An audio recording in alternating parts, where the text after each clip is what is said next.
Hello, and welcome to this digital cohort session, Canvas versus Google Classroom. Which one should I use? This can be a really difficult question to ask because, as considering which learning management system you would like to use, each one has its strengths and also its weaknesses. We have Canvas, which is our official LMS of the Central Dauphin School District, and we are also incorporating many more Google apps for education. One of those apps would be Google Classroom. So you have a choice which one you would like to use, and hopefully this session will help clear up maybe some of the questions that you might have and help guide you in the direction of where you want to focus your energies. The first thing we need to ask is, what is a learning management system and why should we use it?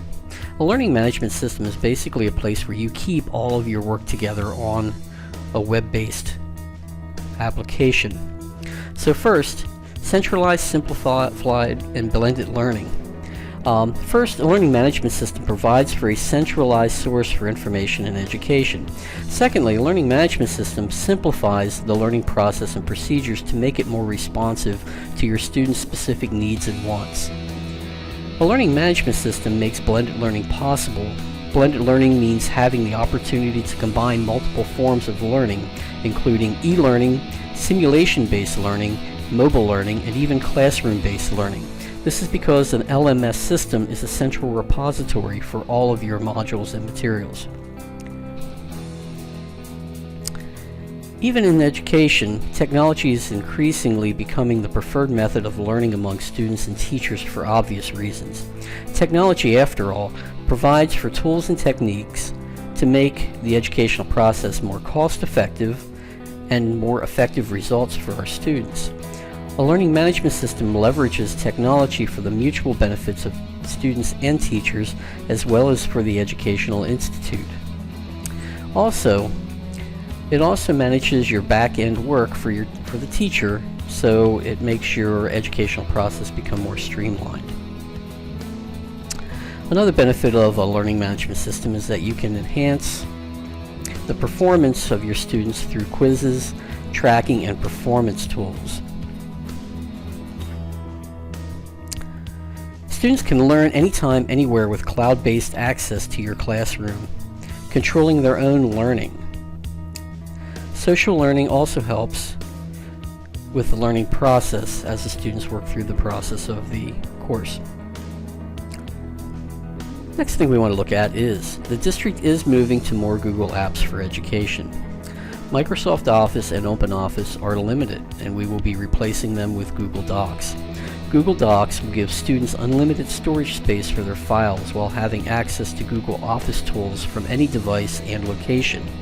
Also, students can email, collaborate, and share files easily in Google. Google Docs, slides, and sheets can easily be uploaded through both Canvas and Google Classroom, making it an ideal tool for both systems.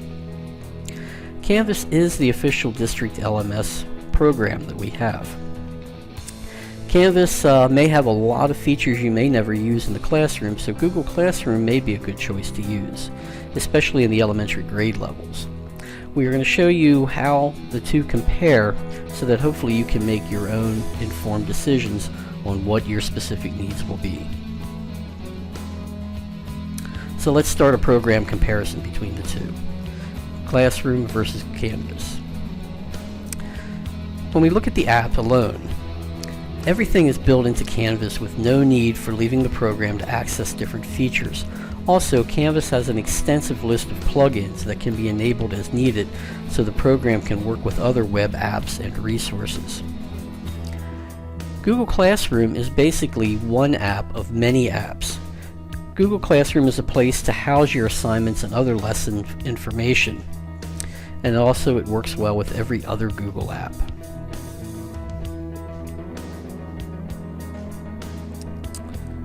When in terms of the interface, Canvas can actually be set up to look like many different things. If you would like Canvas to be displayed in web pages and a page for each unit, concept, etc., you can set it up that way. You can also have the students see a list of assignments or modules, making it look very much like Moodle. You could also have it display a course syllabus or an activity stream. Google, on the other hand, has one choice for display: a list of assignments and posts. If you would like more options, like setting up your course with a flexible web page structure, you could experiment with Google Sites and link that into your Google Classroom. But Google Classroom really just has one stream. It looks very much like Moodle. When it comes to generating student lists, Canvas is already done for you.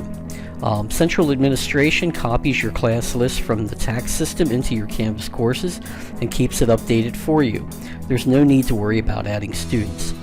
You do have the option of adding people to your course if you would like to. For example, if you would like to add other staff members to, say, have administrative rights also to your class, teacher rights, and you can also add other students to your class. Google Classroom will not be automatically populated for you. Google Classroom requires that you create your own class list from Gmail accounts, and there is also an option within Google Classroom to provide a code so that the students will be able to self-enroll into your class. When it comes to assignments, this is a strength for both programs.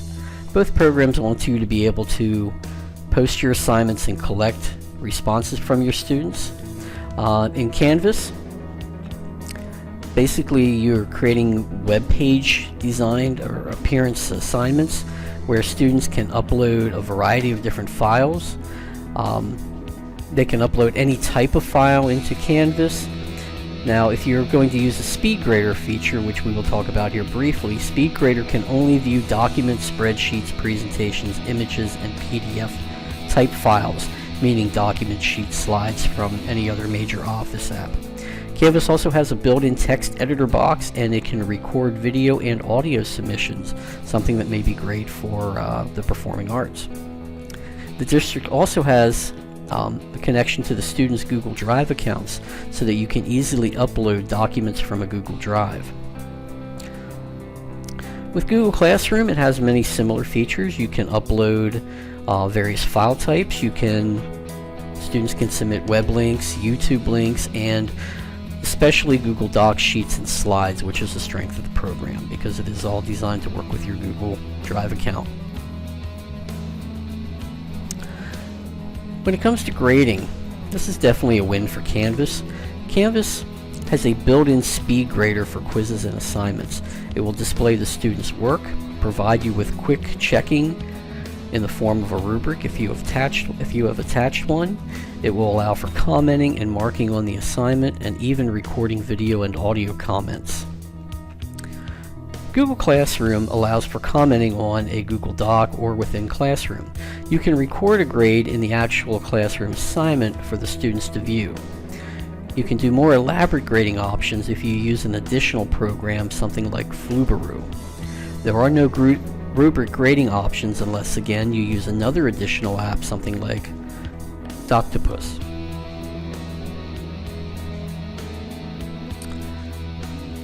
Quizzes, much like assignments, are a win for both applications. Besides having to use an external app in Classroom, you would have to use Google Forms to generate your quizzes. This is almost an even feature in both programs. Both have a variety of question options with a variety of grading options.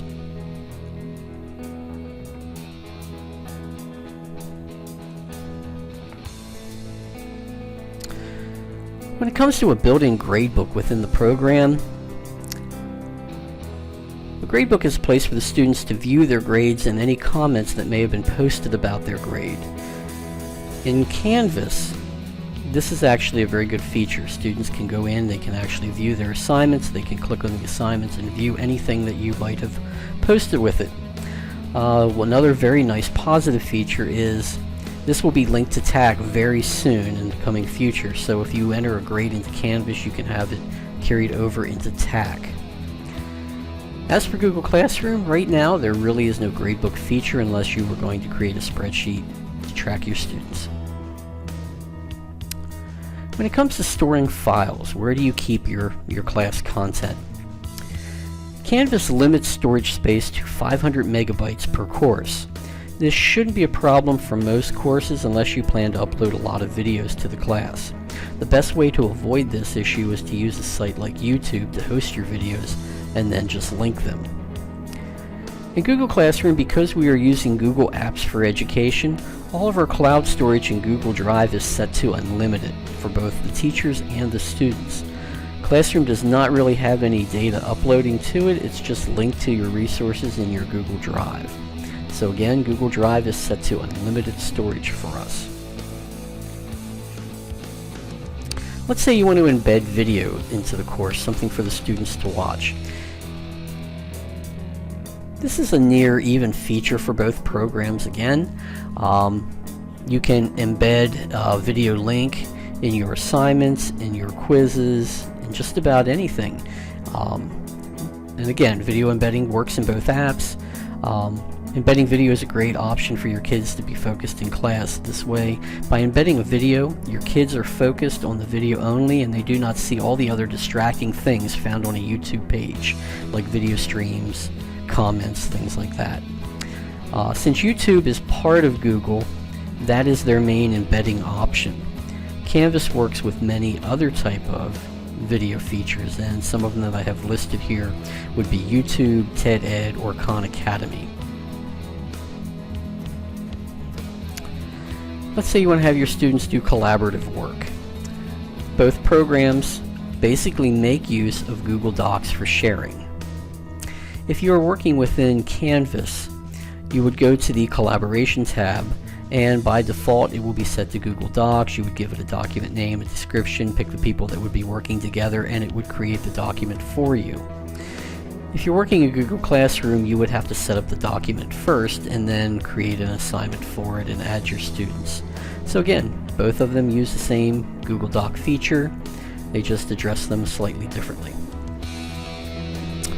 One of the strengths of using an LMS is that you can have discussions and conferences with your students, especially if you're doing distant learning.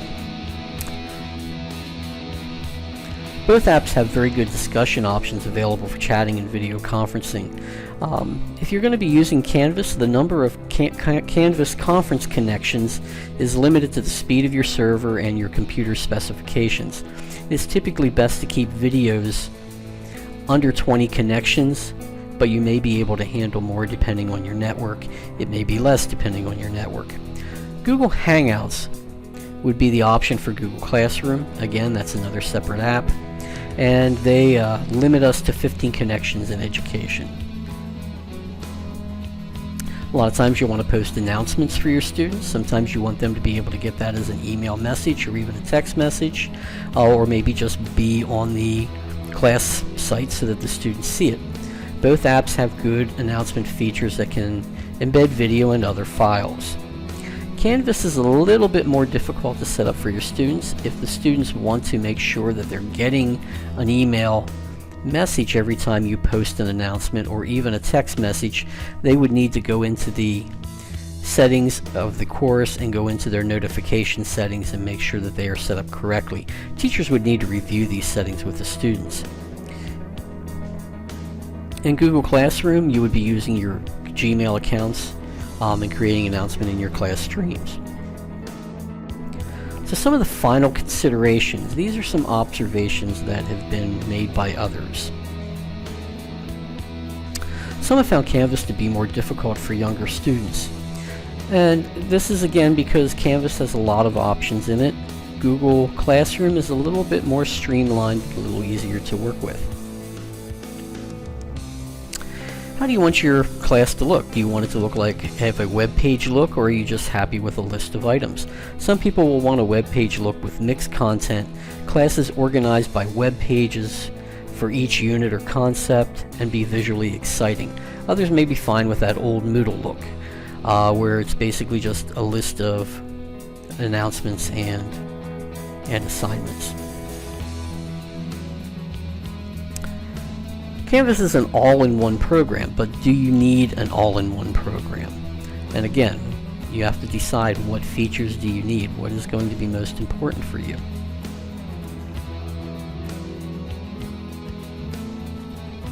A lot of the times it can be very overwhelming to start working with an LMS program. The easiest thing to do is pick the program that you think you want to pursue and start small. Rather than load your entire class content into that system, Pick maybe one assignment and just one class to try it with, and see what was successful, see what wasn't, modify from there, and continue to build your online presence from that point forward. And the winner is, you're going to need to make that decision. Both, again, have their positive features and their negative features. Think about generating class lists. Think about how you want to assign quizzes and assignments. And think about how you want your system to look. So good luck. Thanks for listening.